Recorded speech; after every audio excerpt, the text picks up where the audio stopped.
नमस्कार, हल्ला टीवी देख रहे हैं आप। मैं हूं आपके साथ प्रियंका। देखिए, खरमास के बाद ओवैसी को फोन कर सकते हैं सीएम नीतीश कुमार। क्या ये मामला? इस विषय पे आपको और भी ज्यादा जानकारी देंगे हल्ला टीवी के संपादक दीपक शर्मा। आप सोच रहे होंगे कि नीतीश कुमार की पार्टी के पास 85 एमएलए हैं और भारतीय जनता पार्टी के पास 89 एमएलए हैं। बिल्कुल। एनडीए के पास 202 एमएलए हैं। तो ऐसे में नीतीश कुमार को क्यों फोन करना पड़ेगा असदुद्दीन ओवैसी को, एआईएमआईएम के सुप्रीमो को? तो वजह है मार्च में होने जा रहा राज्यसभा चुनाव। क्योंकि राज्यसभा चुनाव जो है 5 सांसदों के लिए होने जा रहा है। 5 सांसदों का कार्यकाल पूरा हो रहा है, लेकिन संख्या बल के हिसाब से बात करें तो 2 ही सांसद भेज पाएंगे जदयू के और 2 ही सांसद भेज पाएंगे बीजेपी के। 5वीं जो सीट है उसके लिए नंबर्स नहीं है, न एनडीए के पास नंबर है, न आरजेडी के पास, विपक्ष के पास नंबर है। अब 5वें के लिए क्या होगा? तो जो कैलकुलेशन है, जो गणित है, उसके मुताबिक जितने सांसदों का चुनाव होता है उसमें 1 जोड़ दिया जाता है और उसे कुल विधायकों की संख्या को भाग दे दिया जाता है। मतलब बिहार विधानसभा में विधायकों की संख्या है 243 और 5 सांसदों का चुनाव होना है राज्यसभा का। तो 5 में 1 जोड़ दिया जाएगा 6 से भाग दिया जाएगा 243 को डिवाइड किया जाएगा तो होता है 40.5। मतलब 41 विधायक चाहिए 1 सांसद भेजने के लिए।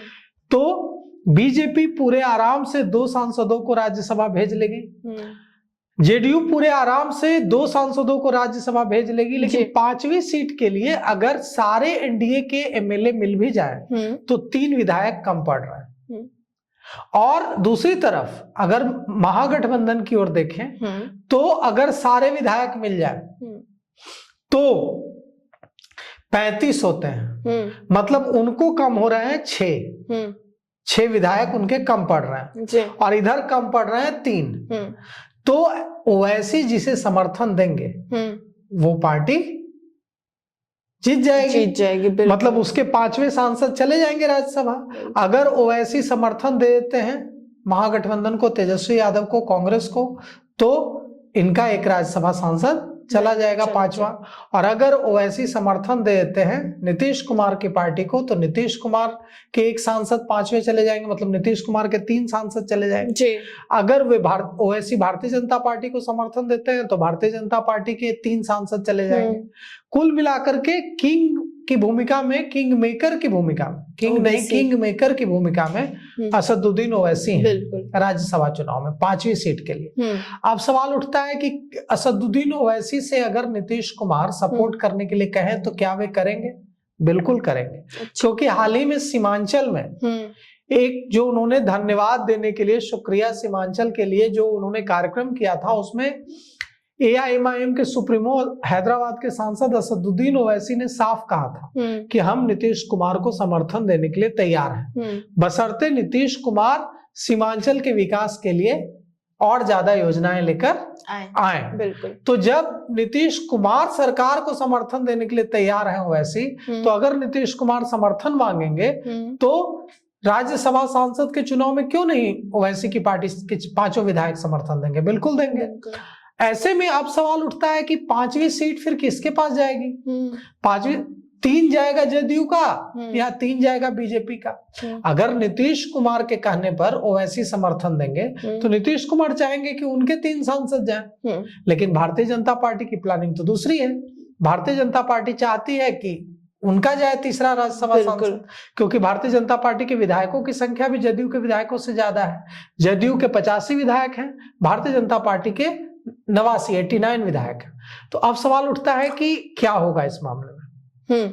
क्या तेजस्वी यादव महागठबंधन की दूसरी पार्टियों और एआईएमआईएम के साथ मिलकर 1 राज्यसभा सांसद भेजेंगे, या नीतीश कुमार बात करेंगे असदुद्दीन ओवैसी से और उनको समर्थन देने के लिए कहेंगे और उनका समर्थन लेकर भेजेंगे अपने 1 सांसद, या नीतीश कुमार इसके लिए पैरवी करेंगे कि जो एनडीए का कैंडिडेट है, मतलब बीजेपी जेडीयू का ज्वाइंट कैंडिडेट है, उसको समर्थन दे और बीजेपी का ही कैंडिडेट तीसरा जाएगा। तो कई सारे सवाल हैं जिस पर मार्च में पर्दा उठना है क्योंकि चुनाव मार्च में होना है। लेकिन कहा जा रहा है कि असदुद्दीन ओवैसी भारतीय जनता पार्टी के कहने पर तो समर्थन देने से रहे, लेकिन अगर नीतीश कुमार असदुद्दीन ओवैसी से मदद मांगे कि आप सपोर्ट कीजिए राज्यसभा चुनाव में, तो हो सकता है कि असदुद्दीन ओवैसी सपोर्ट करें।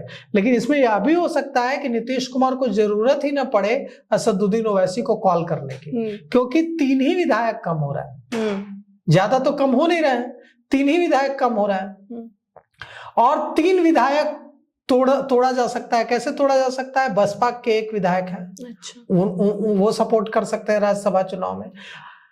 आईआईपी के आईपी गुप्ता हैं, वो सपोर्ट कर सकते हैं। और 1 विधायक बचेंगे, तो एक तो किसी से क्रॉस वोटिंग कराई जा सकती है, किसी आरजेडी के विधायकों से में से 25 विधायकों में से 1 से भी क्रॉस वोटिंग कराई जा सकती है, एआईएमआईएम के विधायकों में से 1 से क्रॉस वोटिंग कराई जा सकती है। तो 3 ही विधायक कम हो रहा है। तो मुझे नहीं लगता है कि कोई इतनी बड़ी मुश्किल है जिससे एनडीए 5वां राज्यसभा सांसद न भेज सके। उपेंद्र कुशवाहा के बारे में कहा जा रहा है कि उपेंद्र कुशवाहा को इस बार रिपीट नहीं करेगी भारतीय जनता पार्टी। इस बार 5वां चिराग पासवान मांग रहा है, वो अपनी मां रीना पासवान को भेजना चाहते हैं राज्यसभा।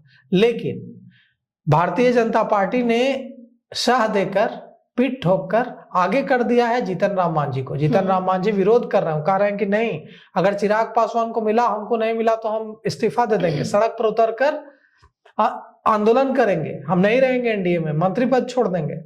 तो ऐसे में भारतीय जनता पार्टी कह सकते हैं चिराग पासवान को कि अगर आपको सीट देंगे तो मांझी जी नाराज हो जाएंगे, इसलिए दोनों में से आप लोग से किसी को नहीं देते हैं, ये सीट भी भारतीय जनता पार्टी के पास ही रहने दीजिए। तो बहुत बड़ा खेल होने वाला है मार्च में। देखिए ये जो बड़े बड़े खेल होने वाले हैं, इसमें से अभी कई चीजों से पर्दा उठा है, कई चीजों पर से पर्दा उठना भी बाकी है। तो सुना आपने, अभी भी सवाल है कि क्या राज्यसभा सीट के लिए सीएम नीतीश ओबीसी को फोन करेंगे या नहीं। इस पे पर्दाफाश तो मार्च में ही होगा।